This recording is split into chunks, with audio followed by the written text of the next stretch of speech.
guys, so today Jagex have finally released the player-owned ports. Now, I was kind of excited about this update for hoping it would be good. Now, I was kind of worried that it'd be overcomplicated and really difficult to, like, manage it and stuff, but I found the tutorial was really good.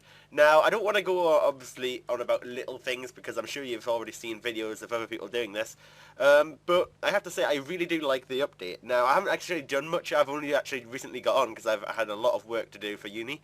But I've just set off my first two ships. One has got a 96% chance, that's ship 1, and a 100% chance on ship 2. So, I know a lot of people have been struggling. Now, the way you want to go about this is basically, if you go on voyages here, it tells you in this corner what you need for this voyage. So if I go and explore the seas, it tells me I need 800 seafaring and no combat, no morale. So basically, when you do that, you want to limit yourself to getting 800 seafaring. You don't want to go over that, and you want to have as minimum combat and morale as possible. Now, the reason you want to do this is so that if I go on, not edit ship, I want to go on edit crew. Oh no! What have I done? Oh no, I did it again. Voyage. Crew roster. So basically what you want to do is, like, I've got my crew here, all the crew members I have.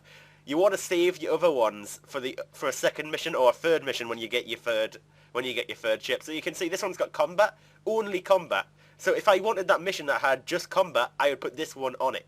I wouldn't bother by putting like something like this on, who has morale, and I don't want to use the worst captain possible. This one's got 50, and this one's got 120.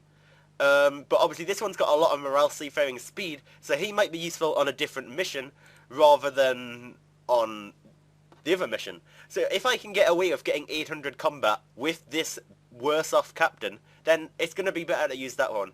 You don't want to go overboard because you don't want to waste any extra stats by having 1000 combat, 300 seafaring, etc. So I think that's pretty awesome. I like how you've actually got to be logical about it. You've got to sit there and think about it, try and work out and getting as many... Basically what your goal is to get as many missions on the go at the same time while having your chances of all of them at as high as possible. You've got to face off whether having one ship out at 100% is better than two ships out at 90% or whatever. Obviously you can work that out by looking at what loot you'll get, and if you know some basic percentages and probabilities you can work that out. So I think overall it's pretty awesome. I love how you can upgrade the buildings. You can see it tells you what benefits you're going to get. So as you can see, it needs like 1000 slate and 600 bamboo, which tells you your resources up here. I haven't actually got that many. I've already upgraded the ball once because you had to do it for the tutorial. The tutorial was actually really good. I don't know who's going to upgrade the portal. It's only cosmetic, so I imagine that'll be something you do last after you've unlocked everything else. Then you have some just other icons.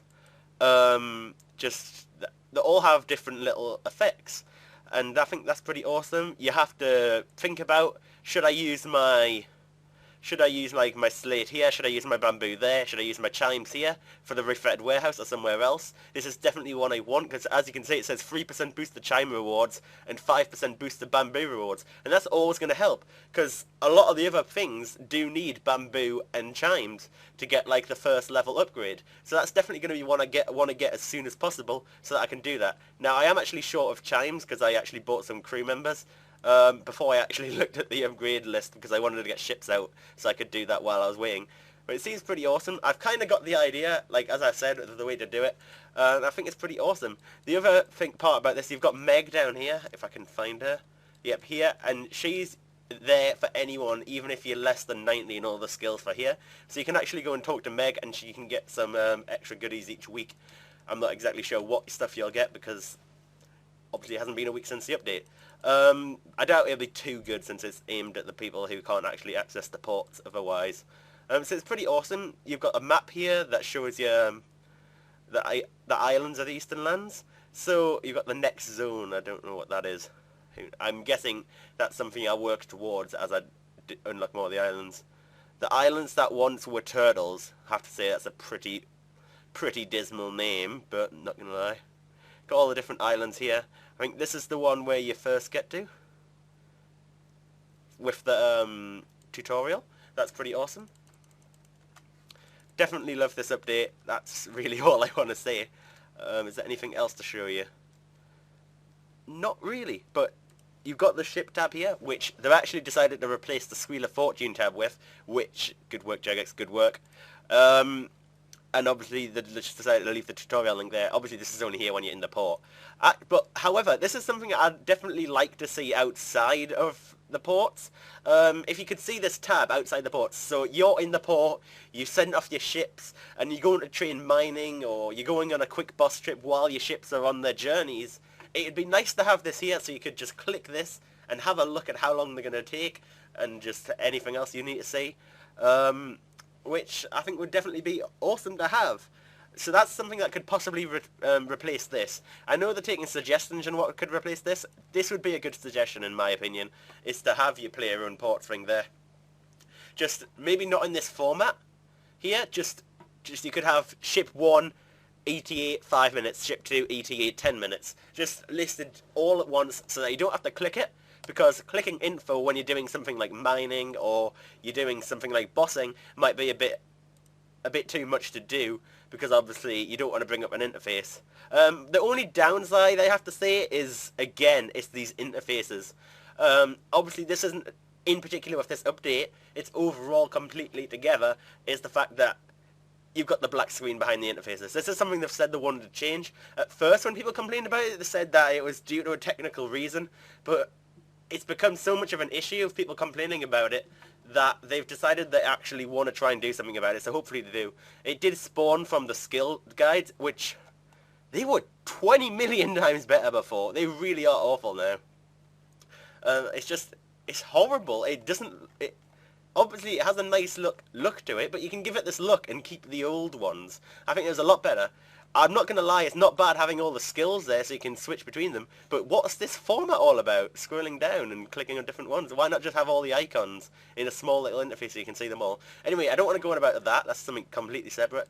The other thing I want to mention is the special voyages. Now these ones are awesome. These are the ones that unlock big things, like the different the story progress, that's what I mean. But obviously these challenges are a lot more difficult. So if I click this, you can see that it needs a 1,200 seafaring, which is a damn lot. These ones are a lot more difficult to get near 100% on. So this is why I'm leaving that until I do these two. I want, basically, your special, you don't want to fail the special message.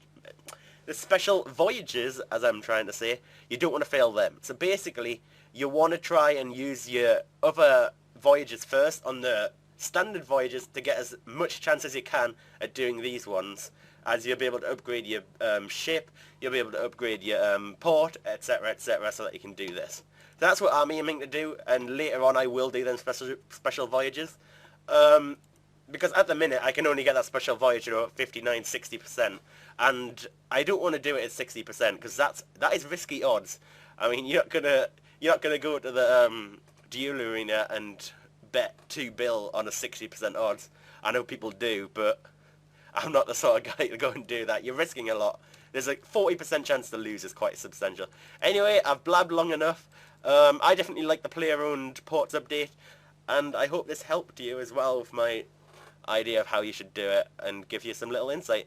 As I said, the tutorial is really good, so make sure you do pay attention. I paid attention. I definitely wanted to know. You don't want to just sit and hold spacebar. And actually, the tutorial was a requirement for Comcape. Pretty cool. Anyway, thanks for watching, guys. See you later.